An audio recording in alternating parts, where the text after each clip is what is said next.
Nous, comme on disait tantôt, on refuse complètement le discours qu'il n'y a pas d'argent au Québec. C'est totalement faux. On voit qu'il y a des investissements dans plein de secteurs faits par ce gouvernement-là.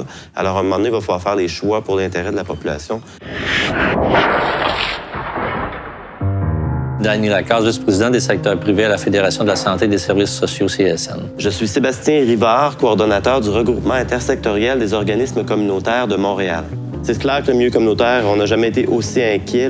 C'est pas pour rien que la semaine passée, on a fait une demi-journée de fermeture. On n'avait jamais fait ça. Ces gens-là sont en détresse dans leur milieu de travail. Ça a un impact sur leur capacité de réaliser leur mission. Parce qu'il y a un double discours qu'on entend du ministre Barrette actuellement qui est très inquiétant, qui vient nous dire que on pourrait envoyer aux communautaires même des soins de santé parce que ça nous coûterait moins cher. Mais en même temps, on le sait qu'ils vous soutiennent déjà pas assez financièrement. On n'entend pas demain qu'ils veulent augmenter. C'est clair que le communautaire, on va pas ramasser des services publics avec des salaires de 12 $ de l'heure.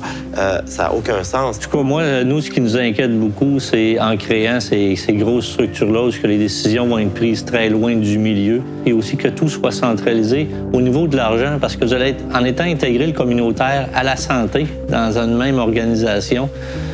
Malheureusement, souvent, on va où ce que ça saigne et non aux sociaux. Si on commence à vouloir fusionner les organismes et les intégrer au réseau, on va perdre complètement ce qu'on a de particulier au Québec. C'est vraiment unique dans le monde d'avoir un réseau d'organismes communautaires en plus d'un réseau public. Mais ça prend les deux pour avoir une société juste. C'est deux missions différentes, puis ça, il ne faut pas les oublier. Tout à fait. Comme ici à Cactus, c'est des gens de la rue qui viennent ici, des gens qui s'injectent de la drogue, par exemple. Donc, c'est un milieu d'accueil, c'est un milieu de vie. Mais c'est clair que le jour qu'ils ont besoin d'aller consulter un psychologue, un travailleur social ou d'avoir un soin de santé à l'hôpital, il faut qu'il existe encore. On n'a pas arrêté d'enlever des taxes aux plus riches puis de remettre ça sur le dos de la classe moyenne puis des plus faibles.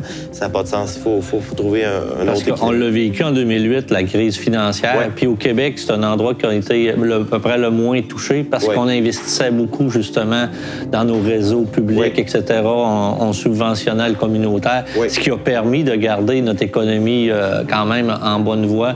Mais là, on dirait que c'est complètement le contraire qui se passe actuellement. Monsieur Létard, M. Coiteux, là, sont complètement dans le champ. Tous leurs collègues mondialement disent que c'est un échec, l'austérité.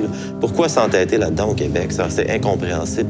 On va falloir qu'on force ces gens-là qui ont une vision seulement comptable à prendre en compte les intérêts de la population. Et je pense qu'on va y arriver si on se tient.